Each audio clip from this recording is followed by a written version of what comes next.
Imagine standing at a checkout counter, holding out your card, and realizing the cashier's hands are trembling so badly she can barely scan your items.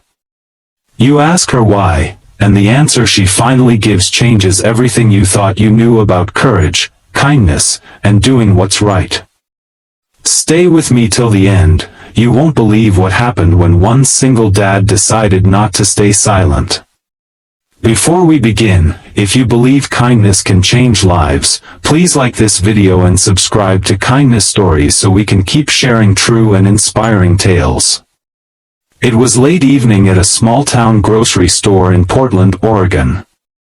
The store wasn't busy, just a handful of customers pushing carts lazily down the aisles.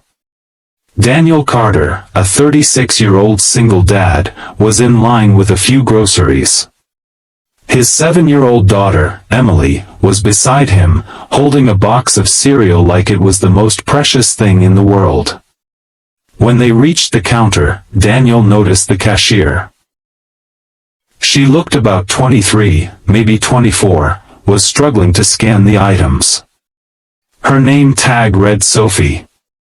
But what caught his attention wasn't her name, it was her hands. They were shaking.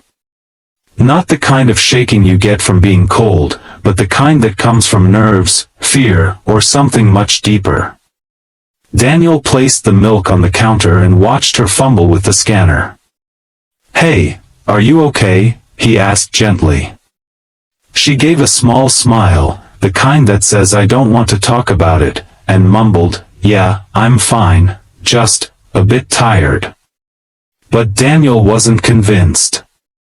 He had been through too much in life to ignore signs of someone hurting. As a firefighter for nearly 10 years before he had to leave the job to take care of Emily alone, he had seen fear in people's eyes. He recognized it now. He watched her try to punch in the serial code, her fingers trembling so badly she had to backspace twice.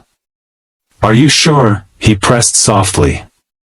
"Because it looks like something's wrong." Sophie's eyes darted briefly toward the manager's office, a glass room on the far side of the store, and then quickly away. She shook her head. "It's nothing. Just a long day." Emily, in her childlike honesty, tilted her head. "Are you cold? Daddy can get you his jacket." Sophie gave a small chuckle that didn't reach her eyes. "No, sweetie.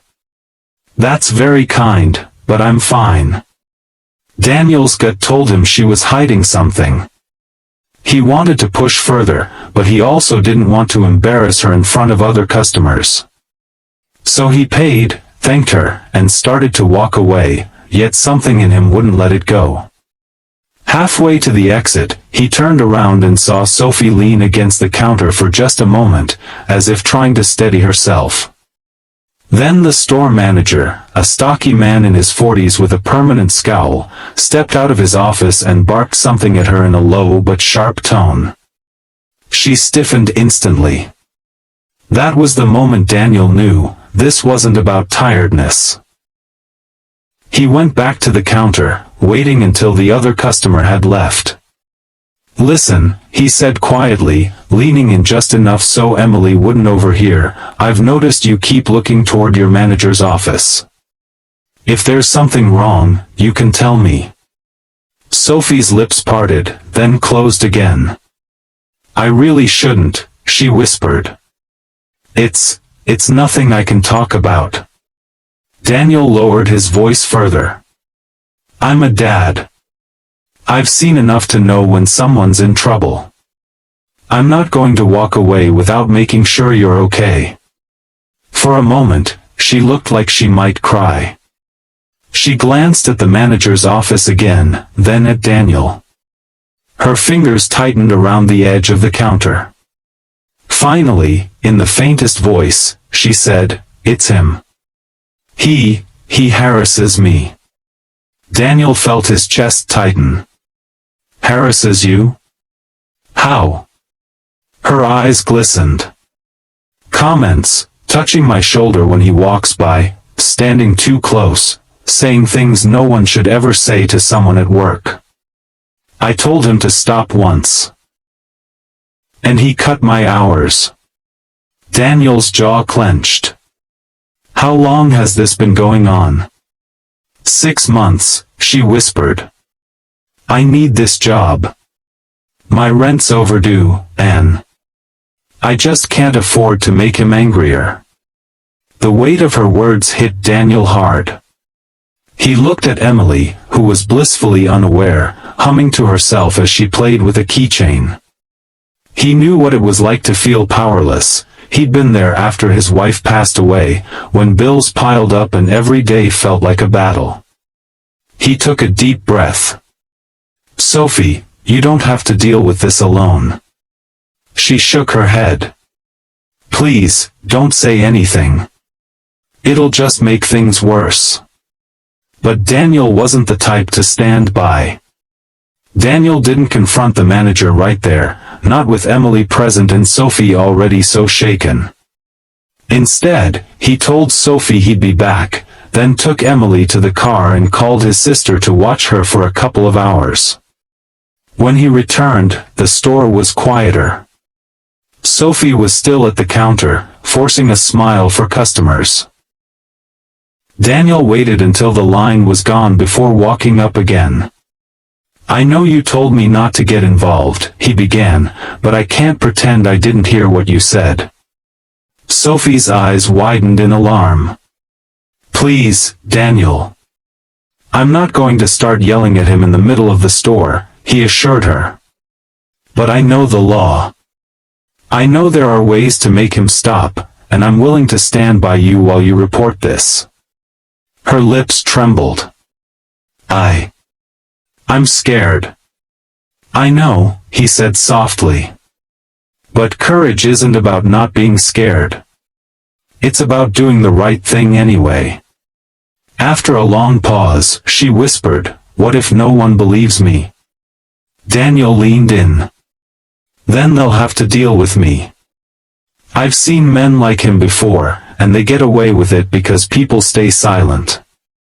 Not this time. Slowly, she nodded. Together, they went to the break room, where Sophie shakily called the company's HR department. Daniel stayed beside her the entire time, his calm presence giving her strength. She described the harassment in detail, naming the manager and explaining how her hours were cut when she resisted. The HR rep promised an investigation and told her she wouldn't have to work her next shift until it was resolved. When they walked out, the manager saw them together and frowned. What's going on here? He demanded. Sophie's voice shook, but she stood a little taller. What's going on is that I've reported you. The man's face went pale. You can't. I can, she said, surprising even herself. And I did. Daniel stepped forward just enough for his presence to be felt. You're done intimidating her. If I hear you so much as look at her the wrong way again, you'll have more than HR to answer to. The manager sputtered but didn't reply. As they left, Sophie exhaled shakily. I can't believe I did that. You did, Daniel said with a small smile. And you're stronger than you think. She looked at him with gratitude in her eyes. Thank you. For not walking away. He shrugged. Sometimes, the smallest act of kindness can change someone's whole world. Later that week, Sophie called Daniel to say the company had suspended the manager pending a full investigation, and HR had offered her extra hours at a different location. Daniel smiled when he hung up. Emily, overhearing part of the call, asked, Daddy, is she okay now? Yes, sweetheart, he said, pulling her close. Because sometimes, you just have to stand up for someone, even if you don't know them well. If this story touched your heart, remember, kindness is more powerful than we think. Even a simple question like, are you okay? can change someone's life. Please like this video and subscribe to Kindness Stories so we can keep sharing these powerful moments of compassion with the world.